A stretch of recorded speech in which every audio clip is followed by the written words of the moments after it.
શું નામ છે તમારું? મારું નામ દિલીપભાઈ. દિલીપભાઈ, ખાસ તો એક વિવાદિત વિડીયો આવ્યો હતો પૈસાની લેતી દેતીનો, અને ભાજપના પૂર્વ નગરસેવક આપની પાસે લેતી દેતીનો વિડીયો સામે આવ્યો હતો. શું વિગત, આની ઉપર કઈ પ્રકારે એક્શન લેવા જોઈએ? તો આમાં હકીકત એવી છે કે રવિરત્ન પાર્કમાં અમારું બાંધકામ ચાલુ છે. એ બાંધકામ ચાલુ હતું એટલા માટે એ ભાઈએ અમારા બાંધકામ વિરુદ્ધમાં ફરિયાદ કરેલી હતી કોર્પોરેશનમાં. ત્યારબાદ કોર્પોરેશને અમારું કામ અટકાવેલું હતું. એટલે કોર્પોરેશને કામ અટકાવ્યું એટલે અમારા મજૂરો રોજે બેસતા એટલે બેઠા બેઠા હાજરી ચડતી. એના માટે અમે પછી જાણવા મળ્યું કે ભાઈ અનિલભાઈ મકવાણા કરીને કોઈ વ્યક્તિ છે જે પૂર્વ નગરસેવક છે અને એના દ્વારા તમારા વિરુદ્ધમાં બાંધકામ વિરુદ્ધમાં ફરિયાદ કરવામાં આવેલી છે. તો અમે અનિલભાઈ મકવાણાનો સંપર્ક કર્યો અને પૂછવામાં આવ્યું કે ભાઈ ખરેખર અમારા બાંધકામમાં તમને શું તકલીફ છે. તો ત્યારે એને એવું કીધું કે ભાઈ તમે અમને રૂબરૂ મળો, રૂબરૂ મળીને ચર્ચા કરશું. એટલે અમે રૂબરૂ મળવા માટેનું એને સ્થળનું પૂછ્યું કે કઈ જગ્યાએ મળી શકશું. તો એ એવું કહે છે કે ભાઈ સર્કિટ હાઉસે આવો. સર્કિટ હાઉસે હું મળવા માટે ગયો છું એમને. તો સર્કિટ હાઉસે મળવા ગયો એટલે મેં એમને પૂછ્યું ભાઈ રવિરત્ન પાર્કમાં જે મારું બાંધકામ ચાલુ છે ત્યાં અમે ફરિયાદ કરેલી છે, તમે હજી ફરિયાદ કરેલી છે, તો એ ફરિયાદમાં અમારા બાંધકામમાં તમને શું તકલીફ છે? ત્યારે એ ભાઈ દ્વારા કહેવામાં આવે છે કે ભાઈ બિલ્ડિંગની હાઇટ ઊંચી છે, આ છે, તે અલગ અલગ વાંધા વચકા બતાવતા હતા. ત્યારબાદ એને એવું પણ કીધું કે ભાઈ જે છે એ આખા રાજકોટમાં આવું ચાલે છે. તો ભાઈ મેં એને કીધું કે ભાઈ જે છે અત્યારે મારા મજૂરો રોજ બેસે છે, અમારે હેરાનગતિ રહી છે, તો તમે આ ફરિયાદ પાછી ખેંચી લો. તો ત્યારે એને કીધું કે ફરિયાદ પાછી મારે લેખિતમાં ખેંચવી પડે અને લેખિતમાં ખેંચવી હોય તો 3 લાખ રૂપિયાની માંગણી એને મારી પાસે કરેલી હતી, જેના વિડીયો પુરાવા કમ્પ્લીટ અમારી પાસે છે. અને સર્કિટ હાઉસમાં વીઆઈપી રૂમમાં એમને મારી જોડે મિટિંગ કરેલી છે.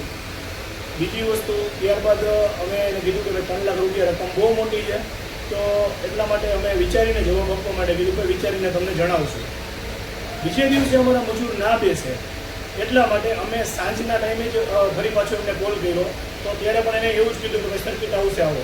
સર્કિટ હાઉસ અમે ફરી પાછા અમને મળવા ગયા અને સર્કિટ હાઉસે મળ્યા એટલે ત્યારે એને એવું કીધું કે ભાઈ એમાં લાંબો ફેર નહીં પડે, 25-50 હજાર રૂપિયાનો ફેર પડશે, એથી વધારે હું આમાં કંઈ કરી નહીં શકું અને મારે લેખિતમાં દેવું પડે.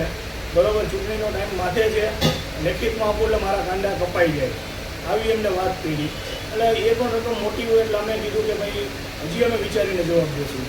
ત્યારે એને એવું કીધું કે હું 3-4 દિવસમાં તમારી પાસે ટાઈમ આપું છું, 3-4 દિવસમાં તમારું ફોલોઅપ હું કોર્પોરેશનમાં નહીં લઉં અને કોર્પોરેશનમાં ફોલોઅપ નહીં લઉં એટલે 3-4 દિવસમાં તમે મને વિચારીને કહેજો. આ ભાજપના માજી નગરસેવક હતા, તો કોર્પોરેશન એની મીઠી નજર હેઠળ હાલે છે કે કોર્પોરેશન આની કઈ સાઠગાંઠ હશે? એ પણ એક મોટો સવાલ છે. એ તો તંત્ર અને આ ભાઈ જ જાણી શકે, એના વિશે હું કાંઈ ના કહી શકું. કારણ કે આ ભાઈએ જે મારી આગળ પૈસાની માંગણી કરી એના એવિડન્સ મારી પાસે છે, એના વિડીયો પુરાવા છે જે હું મીડિયા સમક્ષ મેં આપેલા છે. અને એ ભાઈ અલગ અલગ વાત કરે છે. ત્યારબાદ મને ત્રીજી વાર 5 દિવસ પછીનું કીધું એટલે 5 દિવસ પછી હું એને પાછો મળ્યો કે ભાઈ જે હોય તમે પૂરું કરો, રોજુટીને અમારા મજૂર બેસે એને આજી ચીજી હું કરું છું. બરાબર, છતાં ભાઈ એ ભાઈ છેલ્લે એવું કીધું કે ભાઈ 1.25 લાખ રૂપિયા હોય તો તું મને ફોન કરજે, બાકી પતશે નહીં, આવું કીધું એમને મને. ત્યારબાદ અમે એનો કોઈ સંપર્ક કરેલો નથી. અને બીજી વસ્તુ એવું થાય છે કે ખરેખર આ એક નગરસેવક હતા, જ્યારે લોકો નગરસેવક પાસે એક સારી આશાએ એમને ચૂંટવામાં આવતા હોય છે. તો નગરસેવક જ્યારે કોઈ પબ્લિકે એમને ચૂંટીને જે તે ટાઈમે બનાવેલા હતા અને નગરસેવક જો આવી રીતે કોઈ લોકોને હેરાન કરીને પૈસા પડાવવાનું કામ કરે એ તો ગેરવ્યાજબી કહેવાય છે.